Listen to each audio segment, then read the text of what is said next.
He is someone who doesn't take easily to compliments, but he has quite simply been my strength and stay all these years. And I and his whole family, and this and many other countries, owe him a debt greater than he would ever claim or we shall ever know.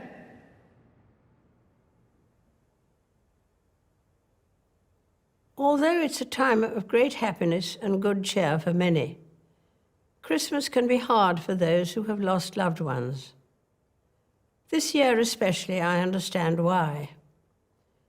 But for me, in the months since the death of my beloved Philip, I have drawn great comfort from the warmth and affection of the many tributes to his life and work, from around the country, the Commonwealth, and the world. His sense of service, intellectual curiosity, and capacity to squeeze fun out of any situation were all irrepressible. That mischievous, inquiring twinkle was as bright at the end as when I first set eyes on him. But life, of course, consists of final partings as well as first meetings. And as much as I and my family miss him, I know he would want us to enjoy Christmas. We felt his presence as we, like millions around the world, readied ourselves for Christmas. While COVID again means we can't celebrate quite as we may have wished, we can still enjoy the many happy traditions.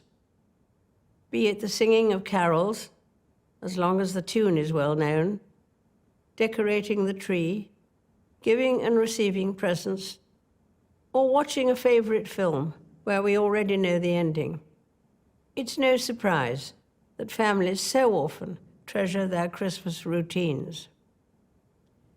We see our own children and their families embrace the roles, traditions, and values that mean so much to us, as these are passed from one generation to the next, sometimes being updated for changing times.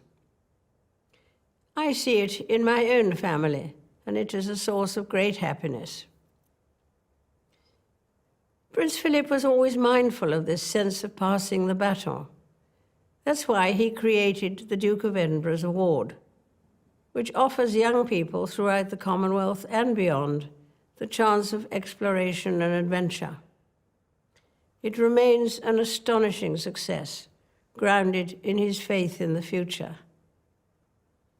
He was also an early champion of taking seriously our stewardship of the environment.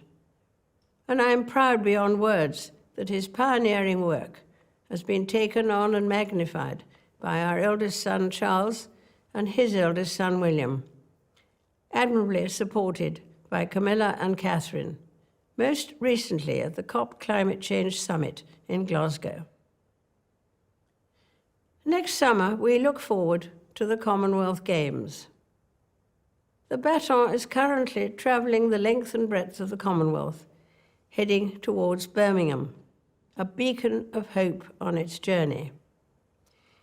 It will be a chance to celebrate the achievements of athletes and the coming together of like-minded nations.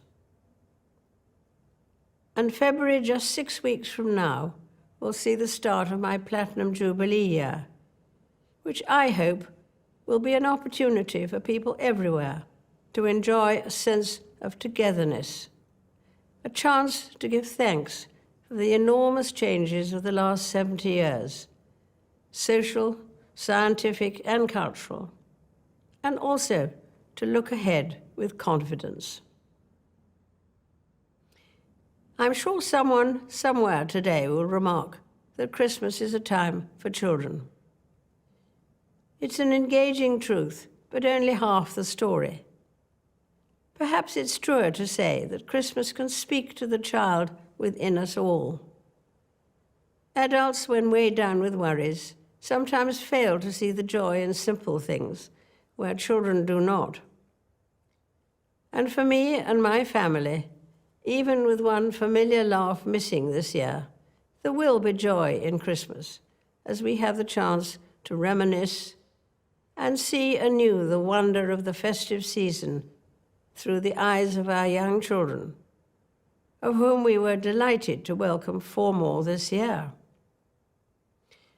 They teach us all a lesson, just as the Christmas story does, that in the birth of a child there is a new dawn with endless potential. It is this simplicity of the Christmas story that makes it so universally appealing. Simple happenings that form the starting point of the life of Jesus, a man whose teachings have been handed down from generation to generation and have been the bedrock of my faith. His birth marked a new beginning. As the carol says, the hopes and fears of all the years are met in thee tonight. I wish you all a very happy Christmas.